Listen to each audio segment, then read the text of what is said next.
The town of Briarwood, nestled among rolling hills and thick woods, was known for its peaceful streets and strong sense of community. It was a place where families left their doors unlocked, children played until dusk, and neighbors greeted each other warmly. But on a cool October morning, that tranquil image was shattered. The sun had barely risen when the janitor at Briarwood High School, an old man named Tom Grady, arrived to begin his usual routine. It was early, too early for any students or teachers to be there. The building was quiet except for the distant hum of the heating system, and the long empty hallways echoed with each of his footsteps. Tom made his way to the gym, pushing his mop bucket, half distracted by thoughts of his weekend plans. But when he unlocked the gym's heavy double doors and stepped inside, he stopped abruptly. The sight before him froze him in his tracks.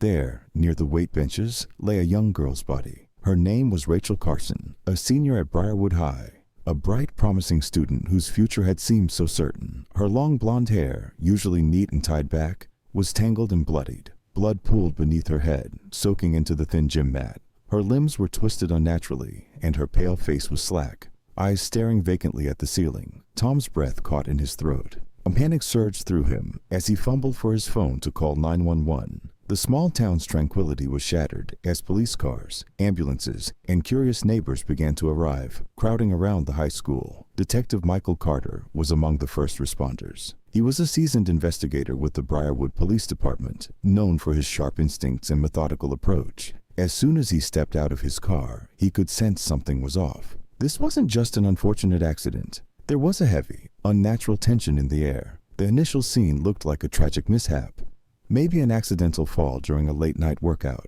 But as Detective Carter surveyed the gym, certain details stood out. The gym equipment was haphazardly scattered, and there were odd markings on the floor, a smear of blood leading away from the weight bench to where Rachel lay. The position of her body didn't match a simple fall. It was as if she had been dragged. Detective Carter approached Rachel's body, careful not to disturb anything until the forensic team arrived. His instincts, honed by years of experience, told him this was no accident. He crouched down, studying the blood patterns on the mat. The way it was pooled indicated a single violent blow, not a series of falls. A thick iron dumbbell lay nearby, half hidden behind a pile of weights, a tool that seemed far too heavy for a simple accident. The coroner's team arrived shortly after, and Detective Carter stepped back, allowing them to do their work. He watched as they carefully examined the body, noting the deep wound on the back of Rachel's skull. The wound was jagged and brutal, a clear sign of a high-impact strike. As the police cordoned off the area, Carter noticed the growing crowd of onlookers gathering outside. Parents with their children, teachers, and neighbors all stood in shocked silence, exchanging anxious whispers. The sense of disbelief and dread hung heavy in the cool morning air. Inside the gym, the atmosphere grew tense as Carter's colleagues combed the scene. He began interviewing school staff who had arrived early, the principal, the janitor, and a few teachers who had come to set up for the day. Each offered the same answer. They knew nothing about how Rachel had ended up there. There was no sign of forced entry, and no one had seen or heard anything unusual the night before. Detective Carter's gut told him there was more to the story. He ordered the gym security footage to be reviewed immediately. As he waited, he studied the scene, making careful notes. The scattered weights, the way the blood splatter seemed almost deliberate, and the unnatural angle of Rachel's arms, they all told a story, but it was one that wasn't adding up.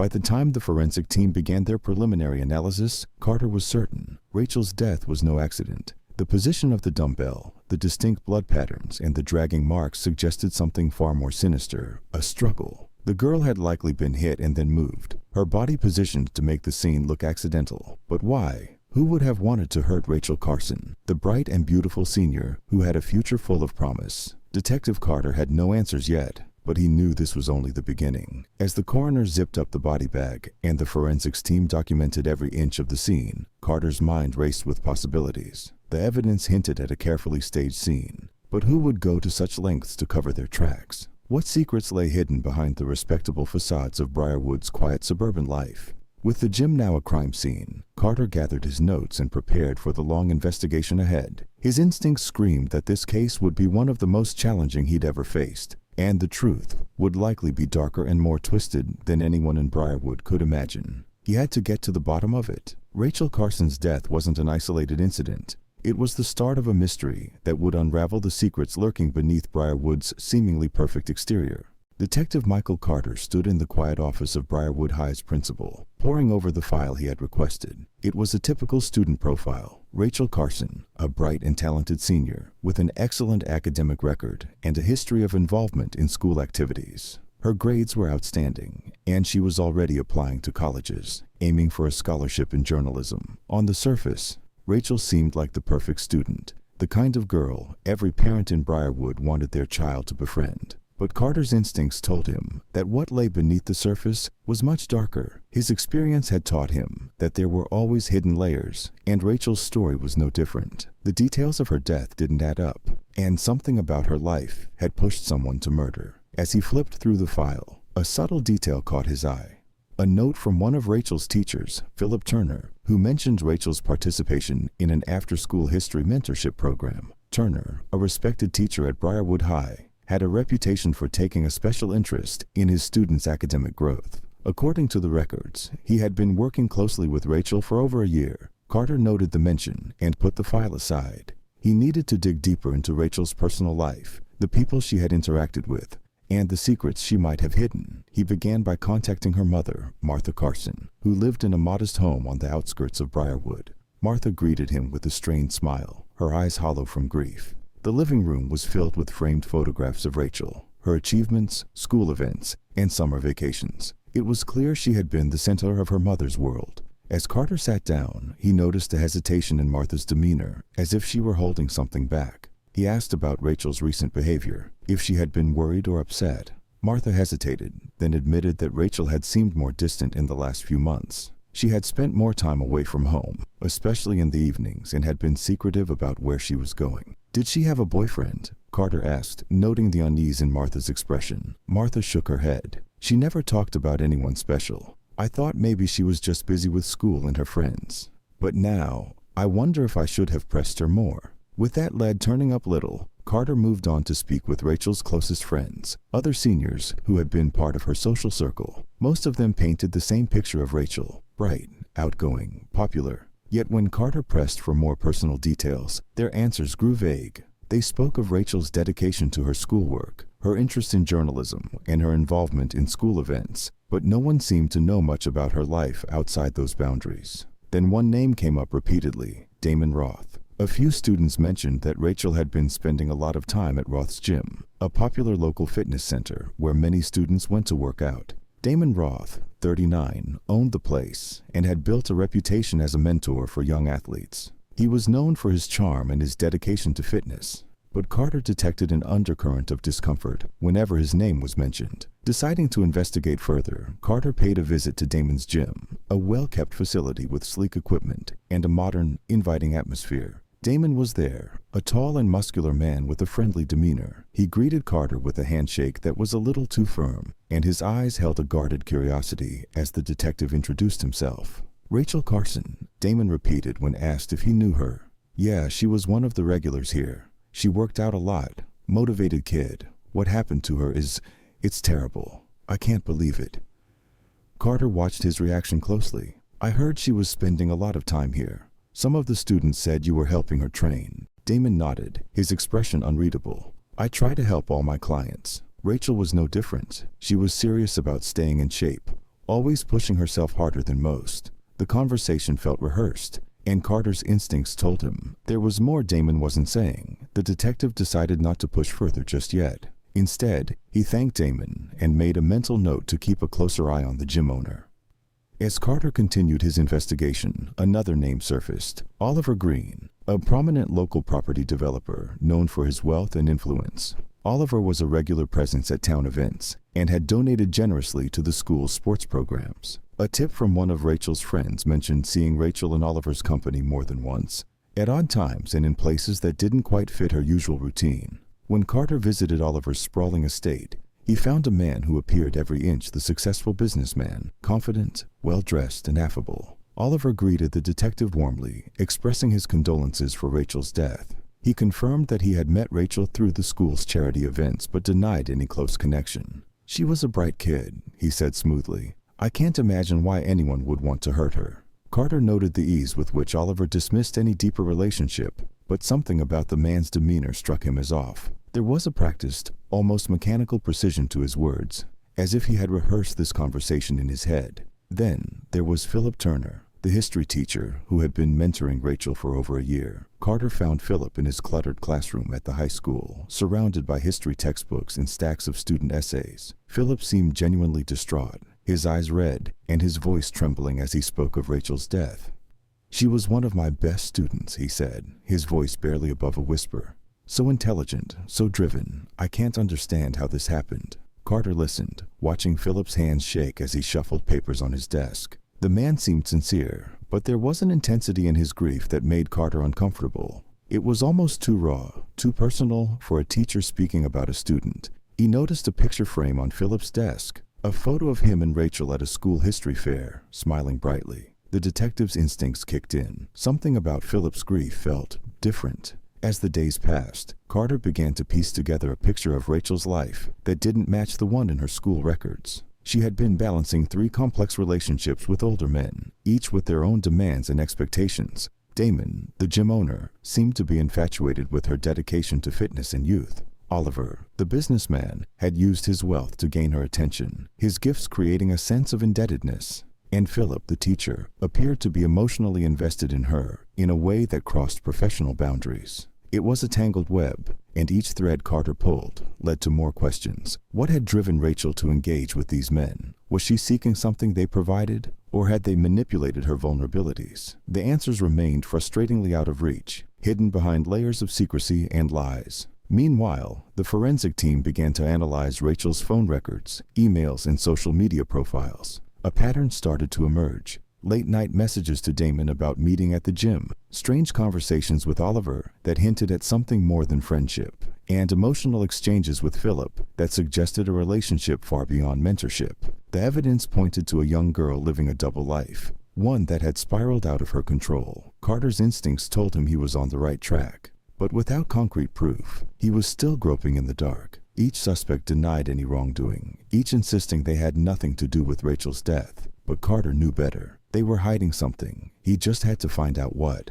As the second week of the investigation began, Carter ordered a full review of the high school's security footage and requested more detailed forensic analysis of the crime scene. He also arranged follow-up interviews with Damon, Oliver, and Philip, determined to crack the facade they had so carefully built. For Detective Michael Carter, it was a race against time. The deeper he dug, the more he felt the weight of the case pressing down on him. He knew that behind Rachel's bright smile lay a story of manipulation, secrecy, and betrayal, one that would not only expose the hidden darkness in Briarwood, but also lead him to the truth about what really happened the night she died. He wasn't going to let it go. Rachel's death was more than a tragedy. It was the key to unlocking the secrets that the town had long kept buried. The night Rachel Carson was killed, a storm swept through Briarwood, casting the town in a blanket of cold rain and howling winds. The dark clouds had rolled in just before sunset, and by nightfall, the streets were empty, the rain slashing down in thick sheets. It was the kind of night that made everyone retreat indoors, where the warmth of the fireplace or the flicker of a television offered comfort against the storm. But not Rachel. For reasons still unknown, she left her home around 9 p.m., driving her small sedan through the downpour to the Briarwood High Gym. The school was deserted at that hour, save for a few janitors finishing their cleaning rounds. Rachel was seen slipping in through a side door, moving quickly, as if she didn't want to be noticed. Her gym bag was slung over her shoulder, her expression tense, determined. Detective Michael Carter would later piece together the events of that night, sifting through the evidence and testimonies that pointed to a single conclusion. Rachel's life had reached a breaking point. She had secrets to confront, lies to expose, and unfinished business to handle. Unbeknownst to her, she wasn't the only one heading to the gym that stormy evening. 10:30 p.m., Rachel had arranged to meet Damon Roth. Her messages had grown more urgent in recent days, demanding a meeting, insisting that they needed to talk. Damon, ever confident and in control, had brushed her off repeatedly, ignoring her requests. But Rachel was persistent, and he eventually agreed to meet her at the gym, where they'd often had their secret rendezvous after hours. Damon arrived first, dressed casually in workout clothes. He parked his truck in the empty school lot and jogged through the rain to the back entrance, where he knew the security cameras had a blind spot. It wasn't the first time he'd snuck into the gym at night, but something about this visit felt different.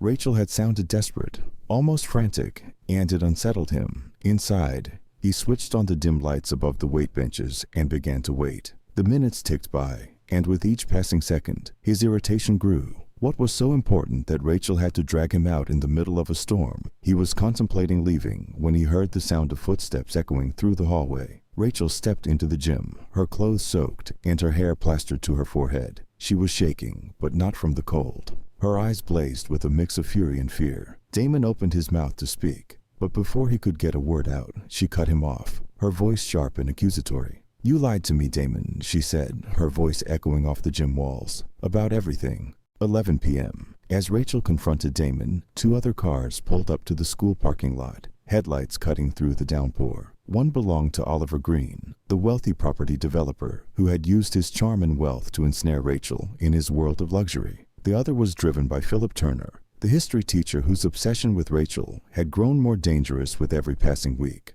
Oliver and Philip had no idea they would meet each other that night. Both had come to confront Rachel after sensing something was wrong. Oliver, suspicious that Rachel was pulling away from him, and Philip, desperate to regain control over the situation that had spiraled out of his grasp. Oliver's expensive sedan slid to a stop in the rain-soaked parking lot. He hurried inside, cursing under his breath as his shoes splashed through the puddles. He was angry, angrier than he had ever been with Rachel. The gifts, the late-night drives, the secret dinners. It had all been for her, yet she had been distant lately, refusing his calls and ignoring his messages. He intended to find out why. Philip's arrival was quieter. He parked at the far end of the lot, his face pale and drawn, his hands trembling as he shut off the engine. He had always seen himself as Rachel's protector, the one who understood her better than anyone else. But now, he felt her slipping away, and the thought of losing her filled him with a cold, consuming dread. 11:20 p.m. Inside the gym, Rachel's confrontation with Damon was growing more heated. She accused him of using her, of manipulating her, and he responded with his usual calm arrogance, brushing off her words as if they were nothing more than teenage drama. He told her she was overreacting, that she was imagining things. But when Rachel pulled out her phone and showed him the text messages she had found, his expression changed. The phone showed a series of messages, conversations between Damon, Oliver, and Philip. They were incriminating, revealing a level of deceit and betrayal that Rachel had only just begun to understand. Damon's eyes went cold, and he reached for the phone, but Rachel pulled away, holding it out of reach. She never saw Oliver enter the gym, his face twisted with rage. In an instant, he was there, grabbing Rachel's arm and yanking her away from Damon. The 3 of them shouted, voices overlapping, a chaotic mix of accusations, denials, and threats. Rachel struggled to break free, panic flashing in her eyes. Then Philip arrived. He had followed the sound of shouting to the back of the gym, where he froze, staring at the scene unfolding before him. His Rachel, the girl he had convinced himself belonged to him, was caught between 2 men who had no right to be there. His rage boiled over, and he charged into the fray, his hands shoving Damon aside and pulling Rachel away from Oliver's grip. The storm outside had grown worse, the wind howling against the gym's windows. Inside, the tension reached a fever pitch, emotions erupting into violence. It happened so quickly, Carter would later struggle to reconstruct the sequence of events. A scuffle, the sound of a struggle, Rachel's voice pleading for them to stop. Then, the dull, sickening thud of metal meeting bone as a heavy dumbbell was swung in a desperate, panicked arc. Rachel fell to the floor, her body crumpling as blood pooled beneath her head. The gym went silent, except for the ragged, gasping breaths of the 3 men standing over her. 11:45 p.m. Panic set in. Oliver stumbled back, his face ashen, while Damon dropped the dumbbell, his eyes wide with shock. Philip was frozen, staring at Rachel's lifeless form, unable to comprehend what had just happened. They were trapped, caught in a moment of irreversible horror with no clear way out. Damon was the first to move, grabbing Oliver by the arm and shaking him. "We have to make it look like an accident," he hissed, his voice frantic. "If they find out we were here, we'll all go down for this." Oliver nodded mutely, his hands shaking. Philip, still paralyzed, watched in a daze as Damon began to rearrange the scene, moving the weights, wiping down surfaces, trying to erase any trace of their presence. They dragged Rachel's body across the floor, positioning her near the weight bench as if she had fallen while lifting. It was a clumsy, desperate attempt, but they had no choice. As the minutes ticked by, the fear of discovery drove them to act faster, cutting corners, missing details. They didn't notice the small things, the blood spatter on their clothes, the footprints they left behind, the angle of the dumbbell that didn't match the story they were trying to create. They fled the gym one by one, slipping out into the storm, their faces pale and drawn with terror. In the days to come, each would tell a different version of the night's events, casting suspicion on the others, denying their own culpability. But Detective Carter would find the truth. The evidence they had tried so hard to hide would eventually betray them piece by piece, leading back to the events of that fateful night when Rachel Carson's secrets and theirs had collided with deadly consequences. The following morning, the storm's fury had faded, leaving Briarwood under a dense blanket of gray clouds. The chill in the air was not just from the lingering rain. A sense of foreboding seemed to hang over the town, a darkness that hadn't been there before. Rachel Carson's death had sent shockwaves through the community, and by noon, rumors were already beginning to spread. At Briarwood High School, the news was a bombshell. Students huddled in anxious clusters, whispering about the tragic event that had taken place in the heart of their familiar, everyday world. Teachers struggled to maintain control, knowing that whatever they said would only add fuel to the fire. Grief counselors were called in, and the school administration tried to regain a sense of normalcy, but it was futile. The shadow of Rachel's death was everywhere. Her empty desk in homeroom, the suddenly quiet cafeteria where she used to sit, and the hushed library that had once echoed with her laughter. Detective Michael Carter, meanwhile, had his hands full. The official ruling on Rachel's death was still pending, but he knew better than anyone that something was wrong. His instincts had been right from the start. This was no accident. He decided to start with the people who knew Rachel best, the ones who might have seen the warning signs that no one else noticed. The Carson family home was nestled at the end of a quiet cul-de-sac. A modest two-story house with a well-kept lawn and flower beds that Rachel's mother, Martha, had tended to with care. The house looked unremarkable, almost ordinary, but it had become the epicenter of a tragedy that had shattered the town's tranquility. Carter spent the first few days canvassing the neighborhood, interviewing anyone who might have seen or heard something unusual in the days leading up to Rachel's death. The neighbors were eager to talk, more out of curiosity and the desire for gossip than any real desire to help. They offered vague observations, a car they didn't recognize, a figure they couldn't quite place, strange sounds they heard but didn't investigate. One account, however, stood out. Mrs. Donovan, the elderly woman who lived next door to the Carsons. She was the kind of neighbor who watched everything from behind her curtains, and Carter had a sense that she knew more than she was letting on. She described seeing Rachel arguing with an older man outside her house just 2 days before the murder. She couldn't remember his face, but she was sure it wasn't someone from the neighborhood. Carter pressed her for more details, but she remained evasive, as if fearing that she might become entangled in something she didn't fully understand. She did, however, recall the car, a dark sedan that had been parked outside Rachel's house late at night. She had thought it strange but hadn't paid much attention, assuming it was someone visiting the Carsons. Now, she wasn't so sure. The next tip came from Josh Levin, a local teenager who lived 3 houses down. He mentioned noticing Rachel's mood swings in the weeks before her death. She had seemed distracted, withdrawn, and he had seen her leave the house late at night on more than one occasion, often returning hours later, her face tense and anxious. These small observations were enough to pique Carter's interest. It was clear that Rachel had been keeping secrets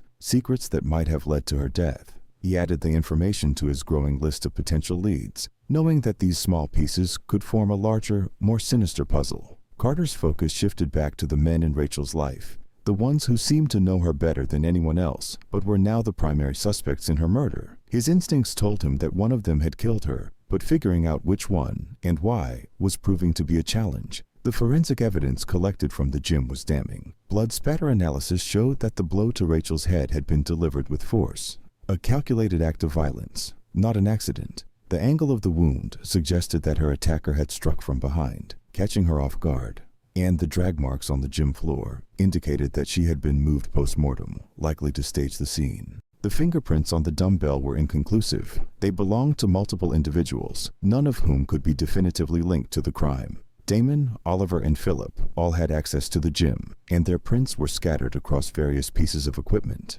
Carter knew that he needed something more substantial, something that would place one of them at the scene at the exact moment of the murder. He began by digging deeper into Rachel's personal life. Her phone records revealed a pattern of calls and text messages that aligned with what he had already suspected. She had been juggling relationships with all 3 men. Damon's texts were straightforward, flirty, suggestive, and sometimes possessive. Oliver's were more polished, reflecting a man who was used to getting what he wanted. Philip's messages, however, were different, intense, emotional, sometimes verging on desperate.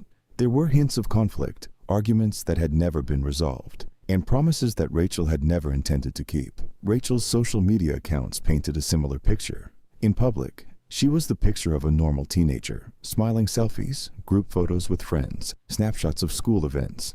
But her private messages told another story, revealing a girl who had grown tired of the lies she was living, who was beginning to feel trapped by the web of secrets she had created. As Carter continued to piece together the puzzle, the rumors in Briarwood grew more intense. The small town was buzzing with speculation, whispers of secret affairs, jealousy, and betrayal. People who had never spoken about Rachel before were suddenly full of anecdotes and observations, eager to share their theories with anyone who would listen. The students at Briarwood High, in particular, were quick to contribute to the gossip.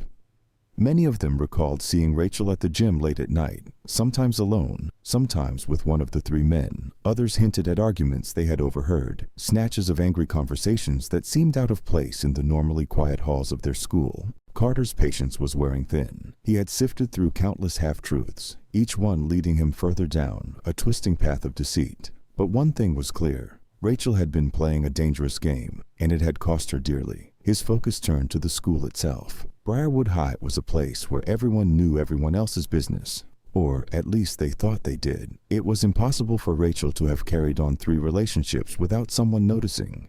Yet no one had come forward to provide a clear answer. Carter wondered if the truth lay not in what people were saying, but in what they weren't. He ordered a review of the school's surveillance footage, focusing on the weeks leading up to Rachel's death. It was a painstaking task, sifting through hours of grainy video, but it yielded results. A pattern began to emerge. Rachel meeting with Damon in the parking lot, always in the shadowy corners where the cameras couldn't quite catch their faces. Another time, she was seen entering Oliver's car just beyond the school grounds, a detail that confirmed what Carter had already suspected. And then there was Philip, lingering outside the gym after hours, watching Rachel through the glass doors, as if he were waiting for her to finish. It was enough to convince Carter that Rachel's death had not been the result of a single heated argument or a moment of passion gone wrong. It was premeditated, a carefully orchestrated act, and he needed to find the evidence to prove it.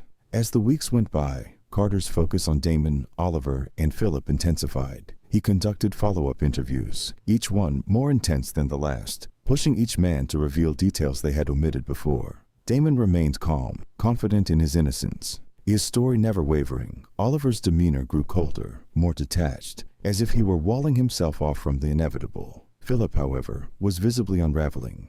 His answers became fragmented, his emotions erratic, as if he were carrying the weight of a secret too heavy to bear. Carter knew he was close to a breakthrough, but the pressure to solve the case was mounting. The town's curiosity had turned into impatience, and the media had begun to take an interest, questioning the police's competence and demanding answers. Then, a new lead emerged, an anonymous tip from a resident who claimed to have seen Rachel with one of the suspects at a gas station just hours before her death. The witness had remembered the encounter because of the way Rachel had looked, scared, anxious, glancing over her shoulder, as if she were being followed. The lead gave Carter the momentum he needed to push harder. He had been following the clues for weeks, and now they were finally starting to converge, leading him toward the truth. Rachel's death was no accident, no spur-of-the-moment outburst. It was the culmination of a story that had been building for months. A story of manipulation, obsession, and betrayal that had torn apart the fragile facade of Briarwood's idyllic suburban life. Detective Carter stood at the center of it all, determined to bring justice to the girl whose secrets had cost her everything, and whose death had exposed the darkness lurking just beneath the town's polished exterior. The rainy days gave way to a sharp autumn chill, and Briarwood was bathed in the crisp hues of fall. Detective Michael Carter's investigation had gained momentum, but he was no closer to a solid conclusion than he had been weeks ago. He had 3 prime suspects, a wealth of circumstantial evidence, and a tangled web of secrets that seemed impossible to fully untangle. Yet the sense of impending revelation gripped him with a force he couldn't ignore. He was close, and he knew it. The forensic analysis from the gym had revealed enough inconsistencies to push the case from a probable accident to an active homicide investigation. But Carter needed more. Something concrete, something irrefutable to tie Rachel's murder to one of the men who had been at the heart of her life. He started with the forensics report. It showed that the blood spatter patterns on the gym floor were inconsistent with the scenario of a simple fall. The angle of the wound, the position of Rachel's body, and the drag marks across the floor told a different story. Rachel had been hit from behind, the blow so forceful that it fractured her skull instantly. The blood pattern analysis was clear. She hadn't fallen, she had been struck. Someone had wanted her dead, The evidence gathered was methodically detailed in a thick stack of files, which Carter reviewed late into the night.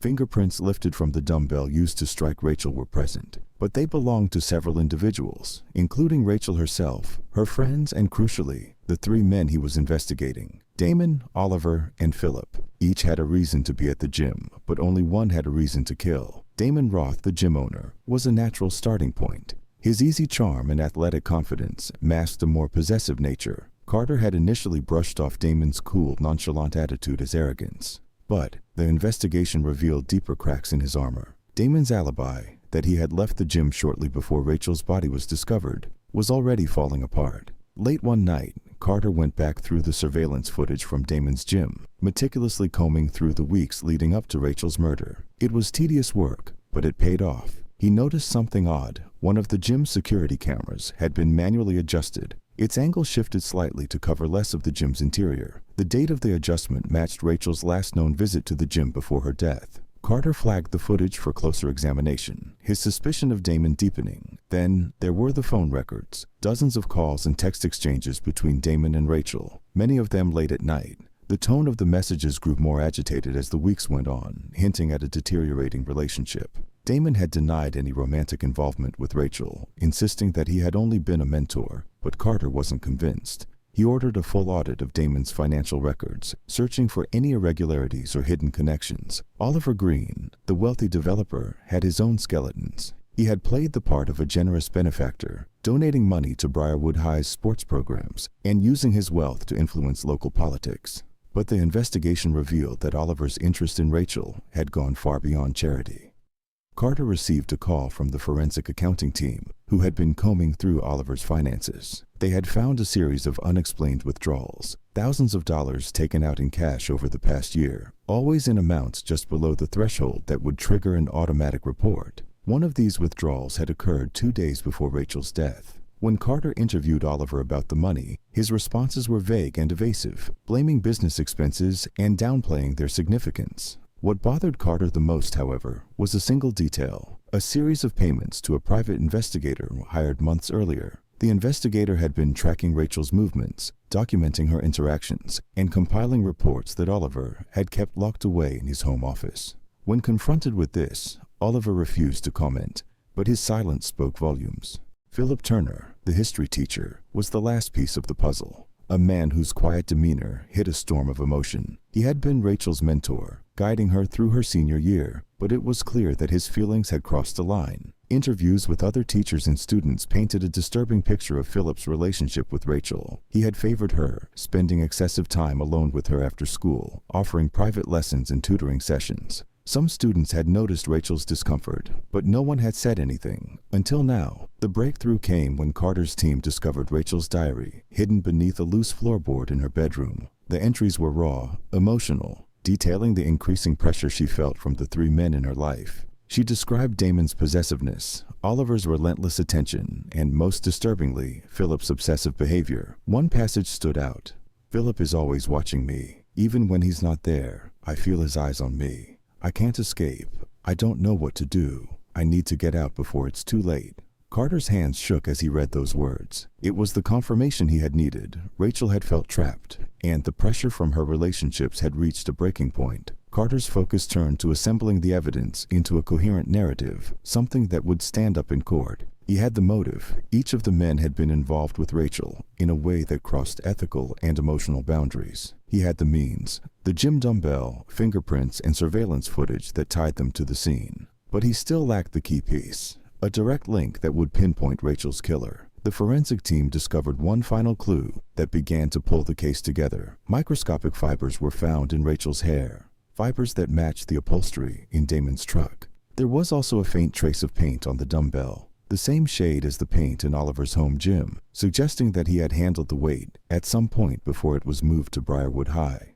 The DNA analysis from Rachel's fingernails yielded a match, skin cells that were consistent with a violent struggle. Damon's DNA was there, but so was Oliver's. Carter's suspicions intensified. He needed to know what had happened in the gym that night, who had struck the fatal blow, and who had stood by and watched. Carter's breakthrough came when he finally received enhanced footage from a nearby gas station security camera. It was blurry, taken from a distance, But it captured the moment Damon's truck pulled into the school's parking lot at 9:45 p.m. on the night of the murder. Minutes later, Oliver's sedan arrived, its headlights illuminating the darkened lot. An hour later, Philip's modest car appeared, almost as if he were following them. The footage alone wasn't enough to convict, but it told a story. Carter knew that he had to press harder, to push his suspects to the breaking point where their carefully constructed lies would unravel. He arranged for more forensic interviews, each time confronting them with new evidence. The adjusted security camera, the financial withdrawals, the diary entries, the DNA, and the damning surveillance footage. Each man's story began to shift under the weight of the mounting pressure. Damon's cool demeanor cracked as he tried to explain the DNA evidence. Oliver grew more agitated when confronted with the private investigator's report. Philip became defensive, his answers growing more erratic as Carter pressed him on the diary entries. The net was tightening, and Carter could feel it. He was close, so close to the truth that he could almost see it. But he knew that the final revelation would come only when one of them made a critical mistake, one that would give him the solid proof he needed to end the nightmare that had consumed Briarwood. Detective Michael Carter had assembled the puzzle pieces, but he knew the picture wasn't complete. The strands of evidence were there, waiting to be woven together into a single, irrefutable narrative. As autumn settled into Briarwood, the once idyllic town seemed to grow colder, the shock of Rachel Carson's death leaving a scar on the community's facade of perfection. With each new discovery, Carter felt the weight of expectation pressing down on him. He was now racing against time, knowing that the longer the investigation dragged on, the greater the risk that something crucial might slip through his fingers. Then, the breakthrough Carter had been waiting for came from an unexpected place. Rachel's diary. One of the forensic analysts noticed something odd in the margins of several entries. Small, nearly invisible imprints that suggested someone had been pressing hard on the pages with a pen, but not writing in the diary itself. It was as if Rachel had been writing something else on a piece of paper placed directly over those pages. When the analysts enhanced the images of the indentations, a single name emerged, repeated over and over in increasingly desperate handwriting: Oliver. This revelation pushed Carter's investigation into overdrive. It suggested that Rachel had felt threatened enough by Oliver to try and leave a record hidden in plain sight. He requested a deeper examination of Rachel's room, authorizing a second forensic sweep. This time, the team found a crumpled envelope tucked away in the bottom of a shoebox in Rachel's closet. An envelope with Oliver's name scrawled on the front. Inside the envelope was a handwritten note, filled with references to threats, manipulation, and promises of ruin if she didn't comply with his demands. It was clear that Rachel had felt trapped, blackmailed, and desperate to escape. Carter realized he had a critical new piece of evidence, one that painted Oliver Green as the likely culprit.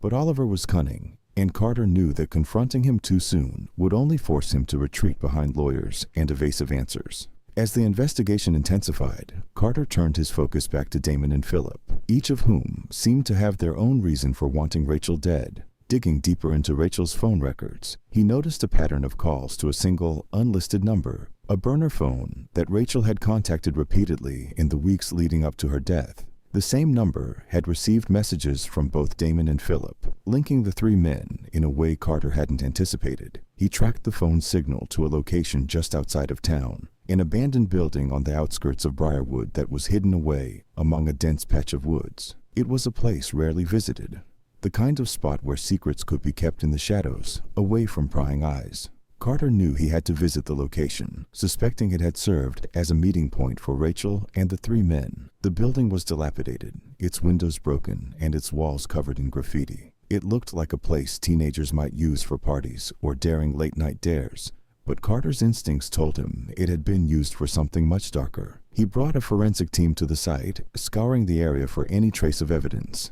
It was there, hidden in the crumbling floorboards, that they found a torn piece of fabric, a small scrap that matched the dress Rachel had been wearing the night she died. It was the confirmation Carter needed. This building had played a part in Rachel's secret life, and someone had lured her here before. The discovery raised the stakes. It was no longer just about what happened inside the high school gym. It was about the manipulation, threats, and power plays that had led Rachel to a confrontation that cost her life. Back at Briarwood High, the whispers among students had grown into a chorus of speculation and accusation. Rachel's friends were more willing to talk now, and the picture they painted was of a girl who had been both admired and envied. A girl who had wielded a strange power over older men who should have known better. But Philip's story remained maddeningly elusive. He admitted to caring for Rachel, to mentoring her, but denied any involvement in her death. He spoke of her like she was still alive, referring to their time together in the present tense. And the obsession in his eyes unsettled Carter. It was clear that Philip's fixation had blurred the line between right and wrong, and Carter was determined to exploit that weakness. Meanwhile, Oliver's behavior became more erratic. He was caught on camera visiting the school late at night, long after classes had ended, his car parked in the shadows behind the building. His wealth and influence had protected him from scrutiny, but Carter had amassed enough evidence to warrant a deeper probe into his business dealings. The forensic accountants uncovered a series of suspicious transactions, payments made to a consulting firm that didn't exist, invoices for services that had never been rendered. The money trail was clear. Oliver had been using his financial clout to keep secrets buried, but the walls were beginning to close in on him. Rachel's phone, the one piece of technology that held her last moments, was yielding more secrets than anyone had anticipated. A closer examination of her cloud backups revealed deleted files, texts and pictures that Rachel had tried to erase but had left behind digital traces.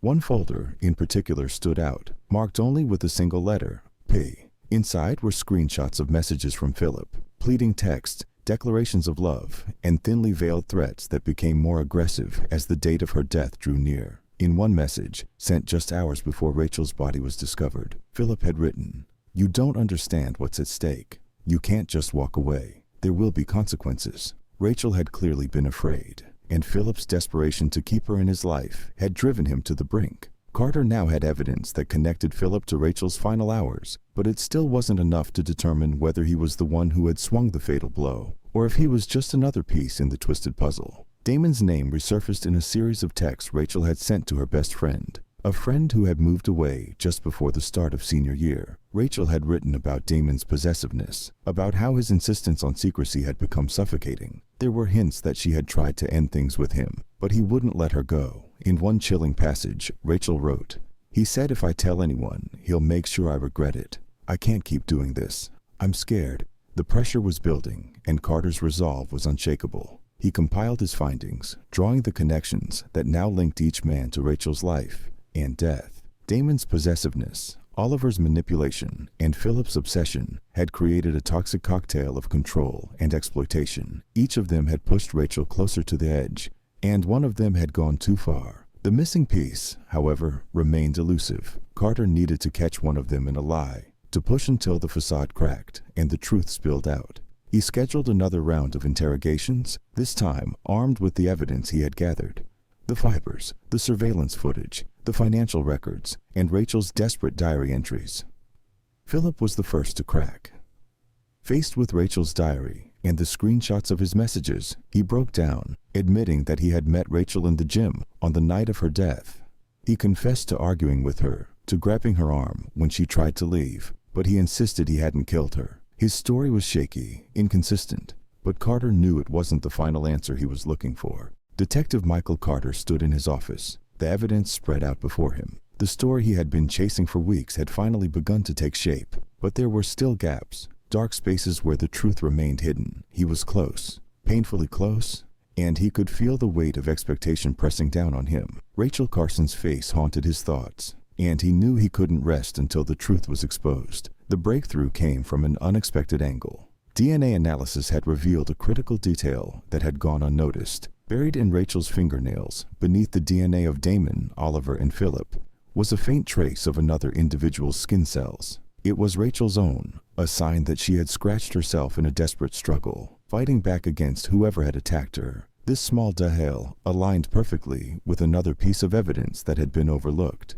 The timestamp on the security footage from the nearby gas station. It confirmed what Carter had suspected all along. Rachel had been lured to the gym, but the events that unfolded there were not as chaotic or random as they seemed. It had been planned, orchestrated down to the smallest detail, and the true architect of Rachel's death had carefully manipulated everyone involved, pulling the strings from the shadows. Carter brought Damon, Oliver, and Philip in for one final round of questioning. This time, he had the advantage. Each piece of evidence was part of a larger trap he had set.